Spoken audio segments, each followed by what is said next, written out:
अस्सलाम वालेकुम। सो यार आज क्या हाल है आप लोगों के। तो यार आज मैं आप लोगों को पढ़ाऊँगा प्रॉपर्टीज़ ऑफ फ्रिक्शन। प्रॉपर्टीज़ क्या क्या होती हैं फ्रिक्शन की, आज हम ये पढ़ेंगे बेसिकली। सो यार सबसे पहले ना आपको मैं ये बता देता हूँ कि कितनी प्रॉपर्टीज़ होती हैं। 3 प्रॉपर्टीज़ होती हैं, ठीक है। 3 properties of the friction. Number 1, if the body does not move, then the static friction force and component of force that is parallel to the surface balance each other. They are equal in magnitude and is directed opposite to that component. अच्छा, अब मैं आपको ये बात समझाता हूँ कि ये क्या क्या रहा है। हम अपना वाइट बोर्ड खोल लेते हैं ज़रा, उस पर आपको समझाऊंगा। अच्छा,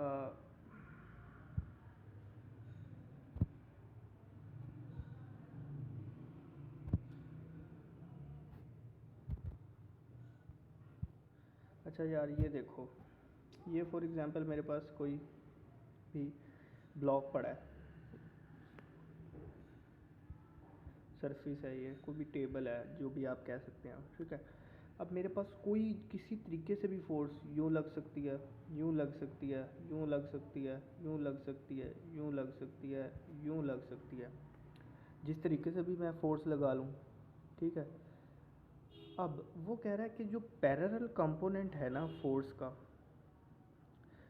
वो और फ्रिक्शन जो है, अगर आपस में बैलेंस, फ्रिक्शन की जो फोर्स लग रही है वो बैलेंस हो जाए, ठीक है, ठीक है, यानी ऑपोजिट डायरेक्शन में हो और उनकी मैग्नीट्यूड सेम हो, फ्रिक्शन फोर्स की और अप्लाइड फोर्स की, तो हमारे पास जो ब्लॉक है वो मूव नहीं करेगा। तो ये मैं आपको ज़रा क्लियर कट करके बता देता हूँ यार।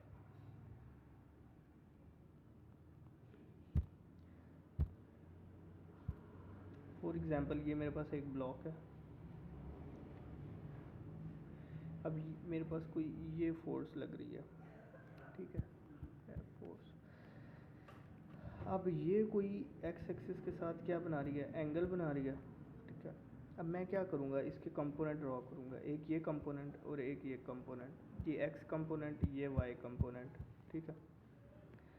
अब ये और ये इफ़ेक्टिव जो है वो ये है, ये वाला कंपोनेंट, ठीक है, फोर्स का एक्स कंपोनेंट, और ये है हमारी F x.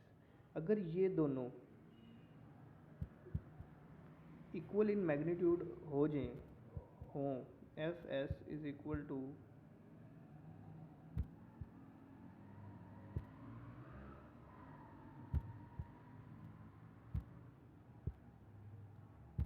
F S F X की, तब ब्लॉक जो है मूव नहीं करेगा, ये कंडीशन है, ठीक है।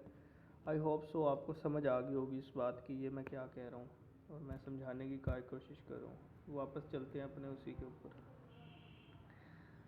अच्छा जी, नंबर 2 पे प्रॉपर्टी है, the magnitude of F S has a maximum value, F S maximum that is given by ये where mu S is the coefficient of static friction, ठीक है। ये कांस्टेंट है, ये एक्सपेरिमेंटली फाइंड कर सकते हैं हम, ठीक है। इसको कैलकुलेशन के थ्रू फाइंड करेंगे, कर तो सकते हैं लेकिन इतना प्रीसाइज नहीं होगा, ये एक्सपेरिमेंटली फाइंड किए होते हैं, पहले ही होते हैं, हमें इनकी वैल्यू गिवन होती है क्वेश्चंस के अंदर ना, ठीक है। तो उसके बाद हमारे पास एफ एन क्या है, मैग्नीट्यूड है किसकी, नॉर्मल फोर्स जो ब्लॉक पे सरफेस की वजह से है, परपेंडिकुलर टू द सरफेस है, ठीक है। ये भी याद रखनी है बात, बहुत इंपॉर्टेंट है, ठीक है। उसके बाद ये बस चीज़ें पढ़ने वाली हैं, ये मैंने आपको पहले समझा दिया। अच्छा, एक मैं ये जो ये है, ये टर्म आपको क्लियर करता चलूँ। अगर ये हमारे पास कोई ब्लॉक है, फॉर एग्ज़ाम्पल ये कोई ब्लॉक है, ठीक है, और इसकी जो ये सरफेस पे पड़ा है ना, इसकी जो मैक्सिमम किस्म की जो फोर्स ये अप्लाई कर सकता है ना, इसको रेजिस्टेंस दे सकता है वो कितनी है, 10 न्यूटन, ठीक है, 10 न्यूटन है।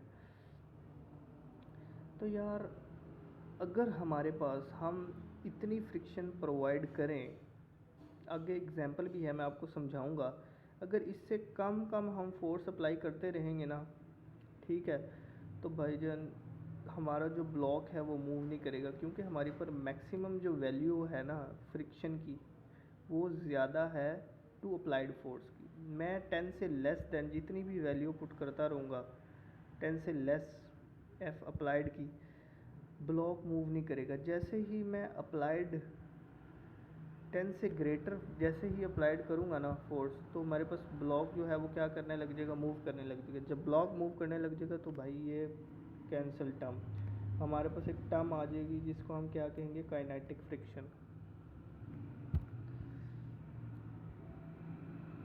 इस प्रॉपर्टीज़ का भी आपको समझ आ गया होगा। अच्छा जी, हमारे पास एक थर्ड प्रॉपर्टी है कि अगर body begins to slide along the surface, the magnitude of the frictional force rapidly decreases to the value F of K given. अच्छा अब देखें, हमने एफ ऑफ एस तो निकल गया, हमें पता है F of S mu S into F of N. जब हम इसकी वैल्यू निकाल लेंगे ना, ठीक है, हमारे पास कोई वैल्यू आ जाएगी, ये जो क्या होगी, ये तो लेस देन होगी किससे, अप्लाइड फोर्स से, ठीक है। लेकिन जो ये काइनेटिक फ्रिक्शन की वैल्यू, ये जो वैल्यू है, अगर मैं एफ ऑफ एन यहाँ पुट करूँगा ना इसकी जगह, तो ये एफ ऑफ के जो है वो लेस देन होगा किससे, एफ ऑफ एस से। क्यों लेस देन होगा, क्योंकि भाई हमने जो है जो अप्लाइड फोर्स है ना वो कम कर दी है। अप्लाइड फोर्स हमने कम क्यों की, क्योंकि कांस्टेंट मूव करना है, कांस्टेंट मूव करना है, इसीलिए हमने अप्लाइड फोर्स कम की। अप्लाइड फोर्स कम करने की वजह से क्या हुआ कि हमारी काइनेटिक फ्रिक्शन जो है वो भी क्या होगी, एक कांस्टेंट हो जाएगी, मतलब एक कॉन्स्टेंटली मूव करेगी, ठीक है। ये तो कम होगा ही होगा, लेकिन ये भी जो है काइनेटिक फ्रिक्शन लेकिन इससे कम हो जाएगी, एफ ऑफ एस से ये वैल्यू क्या हो जाएगी, कम हो जाएगी।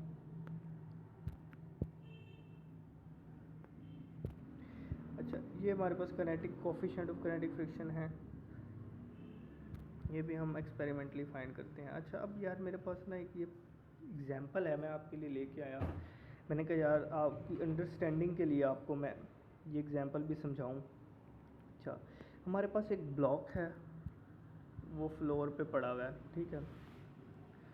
What is the magnitude of frictional force on it from the floor. भाई देखो, हमने कोई अप्लाइड फोर्स नहीं की हुई, अप्लाई फोर्स लगाई भी नहीं, सिर्फ पड़ा हुआ है फ्लोर के ऊपर, तो क्या है, जब अप्लाई फोर्स ही नहीं की हुई तो फ्रिक्शन की फोर्स तो होगी नहीं, ठीक है। तो पहले का जो ए पार्ट का आंसर है क्या, 0 न्यूटन, ठीक है। अच्छा जी, second part, if the horizontal force 5 newton is now applied to block, अगर हम 5 न्यूटन की फोर्स अप्लाई करें but the block does not move, what is the, देखो ब्लॉक नहीं मूव कर रहा, इसका मतलब क्या है कि कोई ऐसी फोर्स है जो उसको अपोज कर रही है। अगर तो उसकी मैग्नीट्यूड अप्लाइड फोर्स के इक्वल होगी तभी तो ब्लॉक नहीं मूव करेगा। तो इसका मतलब क्या है, हमारे पास बी का आंसर जो फ्रिक्शन है वो भी क्या है, 5 न्यूटन है, ठीक है, लेकिन ऑपोजिट डायरेक्शन में है, ये भी याद रखनी है। अच्छा, इफ़ द मैक्सिमम, सी में क्या कह रहा है, अगर मैक्सिमम स्टैटिक फ्रिक्शन जो फ्लोर प्रोवाइड कर सकता है ऑन द ब्लॉक वो 10 न्यूटन है, ठीक है। Will the block move if the magnitude of the horizontal applied force is 10 and 8 Newton. देखो यार, देखो अब हमारे पास जो एफ एस है मैक्सिमम, उसकी वैल्यू है 10 न्यूटन, ठीक है। अप्लाइड फोर्स जो हमने की है, फोर्स जो अप्लाई की है उसकी वैल्यू है 8 न्यूटन। तो बेसिकली जो एफ एस मैक्सिमम है वो ग्रेटर है एफ अप्लाइड के, तो क्या होगा, मूव तो नहीं करेगा, क्योंकि मैक्सिमम एफ ऑफ एक्स की जो फ्रिक्शन की जो फोर्स है वो ज़्यादा है as compared to applied force, इसीलिए नहीं मूव करेगा। ठीक है, अब आप अगर एक क्वेश्चन नीचे ही है, इसके एक पार्ट है एंड वाला, वो मैं भी करवा देता हूँ कि अप्लाइड तो हमने की है कितनी 8 न्यूटन, तो एफ ऑफ एक्स कितनी होगी, इसको जो ऑपोजिट पे फोर्स फ्रिक्शन की फोर्स होगी वो कितनी होगी, वो इतनी होगी, लेकिन क्या होगी, ऑपोजिट डायरेक्शन है लेकिन होगी 8 न्यूटन, तभी तो ब्लॉक मूव नहीं करेगा। हमारा तो ये है ना कि ब्लॉक नहीं मूव कर रहा, तो तभी ब्लॉक नहीं मूव करेगा।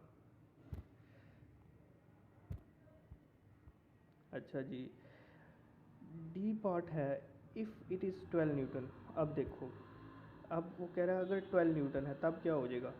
अब क्या है भाई, ये देखो, अब अप्लाइड फोर्स कितनी होगी यार, 10 न्यूटन है,